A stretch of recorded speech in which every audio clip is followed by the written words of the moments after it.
एक आदमी ने ये कहावत पढ़ ली कि परमात्मा आकांक्षाएं पूरी कर दे आदमियों की तो आदमी बड़ी मुसीबत में पड़ जाए।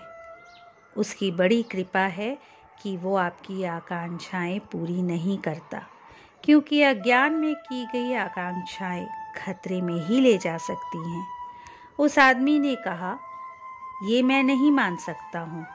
उसने परमात्मा की बड़ी पूजा, बड़ी प्रार्थना की, और जब परमात्मा ने आवाज़ दी कि तू इतनी पूजा प्रार्थना किस लिए कर रहा है, तो उसने कहा कि मैं इस कहावत की परीक्षा करना चाहता हूँ, तो आप मुझे वरदान दे और मैं आकांक्षाएं पूरी करवाऊँगा। और मैं सिद्ध करना चाहता हूँ ये कहावत गलत है। परमात्मा ने कहा कि तो कोई भी 3 इच्छाएं मांग ले, मैं पूरी कर देता हूँ। उस आदमी ने कहा, ठीक है, पहले मैं घर जाऊं, अपनी पत्नी से सलाह कर लूं। अभी तक उसने सोचा नहीं था कि वो क्या मांगेगा, क्योंकि उसे भरोसा ही नहीं था कि ये होने वाला है कि परमात्मा आकर कहेगा।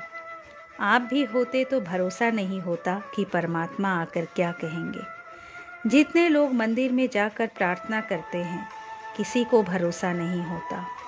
कर लेते हैं शायद, लेकिन शायद मौजूद रहता है। तय नहीं किया था, बहुत घबरा गया, भागा हुआ पत्नी के पास आया। पत्नी से बोला कि कुछ चाहिए तो बोल, एक इच्छा तेरी पूरी करवा देता हूँ। जिंदगी भर तेरा मैं कुछ पूरा नहीं करवा पाया। पत्नी ने कहा कि घर में कोई कढ़ाई नहीं है। उसे कुछ पता नहीं था कि क्या मामला है। घर में कढ़ाई नहीं है, कितने दिन से कह रही हूँ, एक कढ़ाई हाजिर हो गई। वह आदमी घबराया, उसने सिर पीट लिया कि मूर्ख, एक वरदान खराब कर दिया। इतने क्रोध में आ गया कि कहा कि तू इसी वक्त मर जाए तो बेहतर है। वह मर गई। अब तो वह बहुत घबराया। उसने कहा कि ये तो बहुत बड़ी मुसीबत हो गई। तो उसने कहा, हे भगवान, वह एक और जो इच्छा बची है, कृपा करके मेरी स्त्री को जिंदा कर दे। ये उनकी 3 इच्छाएं पूरी हुई।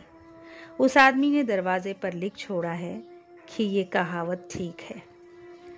हम जो मांग रहे हैं, हमें भी पता नहीं कि हम क्या मांग रहे हैं। वह तो पूरा नहीं होता, इसलिए हम मांगे चले जाते हैं। वह पूरा हो जाए तो हमें पता चले, नहीं पूरा होता तो कभी पता नहीं चलता।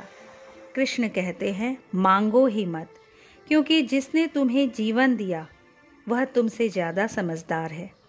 तुम अपनी समझदारी मत बताओ, बहुत बुद्धिमानी मत करो।